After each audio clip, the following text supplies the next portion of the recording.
तो मुझे याद आता है कि जनवरी मास में अव्यक्त मुरली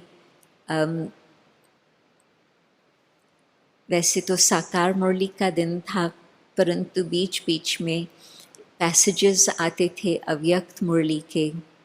अव्यक्त मास था तो उसमें एक अव्यक्त पैसेज आया था जिसमें बाबा ये हमें बता रहे हैं कि हिसाब किताब चुकतू करके कैसे हम अपनी कर्मातीत स्थिति को प्राप्त करें। तो उसमें बाबा का ये शब्द था कि यदि किसी आत्मा के प्रति आपका चिंतन चल रहा है, गुणों का चिंतन, तो फिर आप प्रभावित हो जाएंगे, परंतु उन्हों को भी गुणवान बनाने वाला बाबा है। बाबा का चिंतन चले, न कि उस मनुष्य का। परंतु उससे अधिक चिंतन चलता है, किसी भी आत्मा के साथ कुछ हिसाब किताब चल रहा है तो उन्हों के प्रति हमारा चिंतन चलता।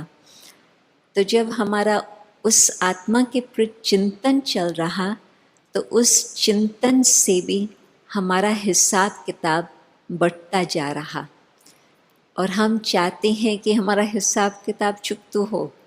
परंतु दूसरी तरफ जब हम उस आत्मा के प्रति इतनी जगह अपनी बुद्धि में देते हैं जो उसी का ही चिंतन चल रहा, तो वो भी हमारा और ही सख्त हिसाब किताब बनता जा रहा, चुकतू होने के बजाय।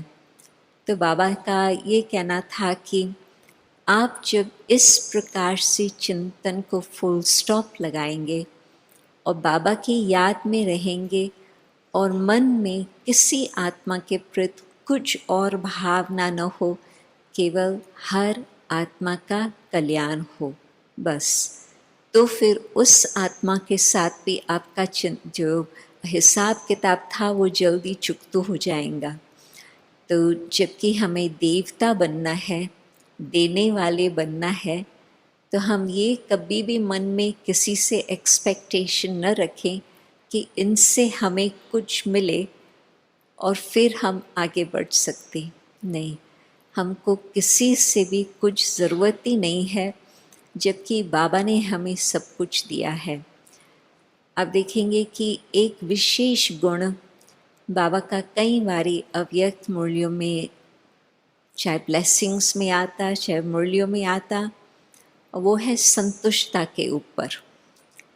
और ये तो प्रैक्टिकल अनुभव है कि जब आत्मा बाबा से जो बाबा दे रहे हैं उसको हम लेकर के अपने पास समा कर रखते हैं और औरों के साथ भी शेयर करते हैं, तो वो हमारा भी खजाना बढ़ता जाता है। तो उसमें जब आत्मा संतुष्ट है तो आत्मा की संतुष्टता से हम कभी भी ये नहीं सोचते हैं किसी से हमें कुछ लेना है।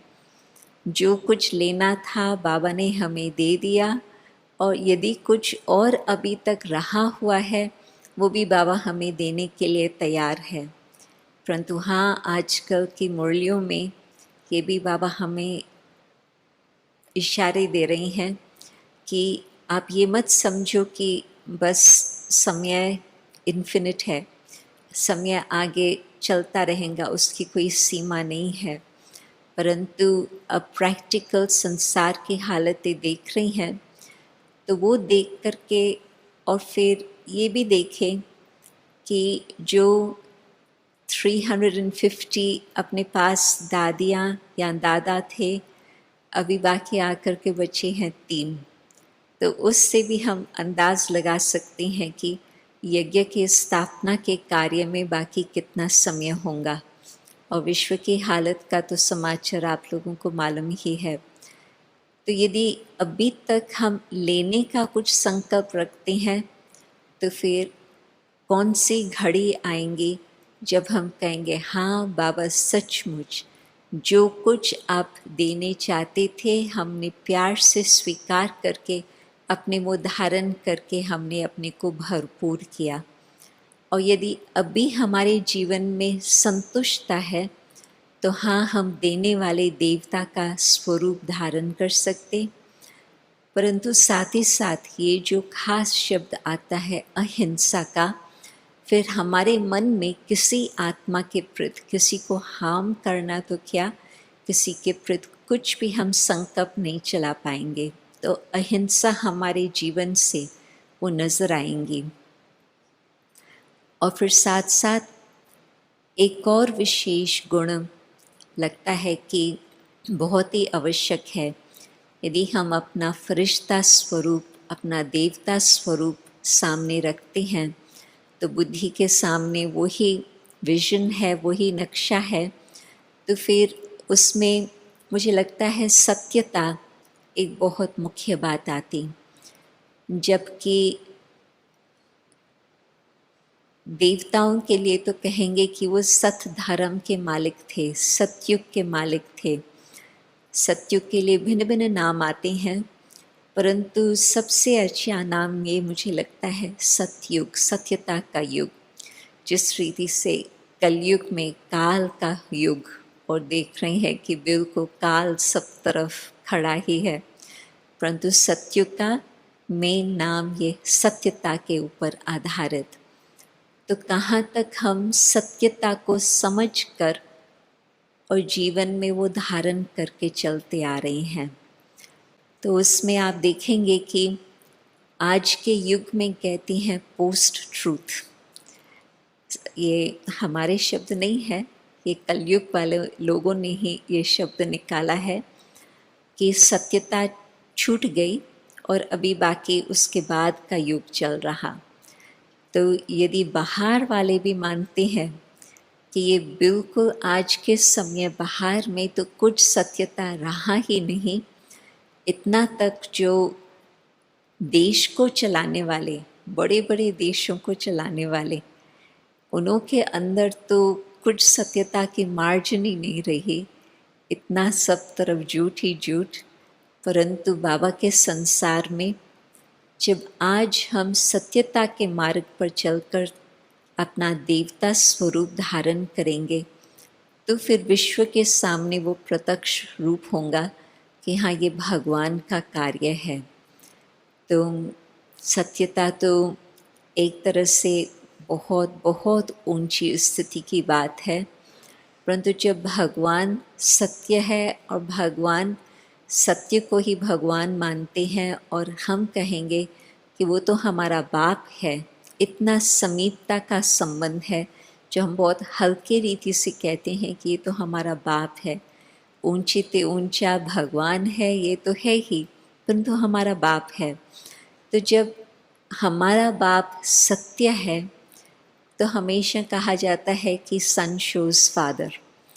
तो जब हमारे जीवन में इतनी सत्यता होंगी मन वचन कर्म में, तो फिर लोग भी मानने लगेंगे कि हाँ, ये सत्य धर्म की स्थापना करने वाले, सत्य को लाने वाले सत्य बाप के बच्चे सचमुच है। तो मन में पहले कोई न कोई प्रकार का झूठ आता, परंतु मन में भी कभी कभी कुछ डर के मारे झूठ आता। तो हम देखें कि जबकि बाबा ने हमें अपना साथ और हाथ दिया है, तो डरने की तो रियली कोई बात ही नहीं है। गीत भी ऐसे बने हुए हैं, परंतु रियलिटी किस बात का हम डर न रखें, परंतु एक बात का डर बाबा कहते कि भले रखना, वो है धर्मराज का। परंतु आज यदि हमने अपना पूरा हिसाब किताब बाबा के सामने हर रोज़ रात्रि को वो अकाउंट के रीति से रखा है और बाबा को हमने धर्मराज को अपना फ्रेंड बना लिया है, तो फिर उससे भी कोई डरने की बात नहीं।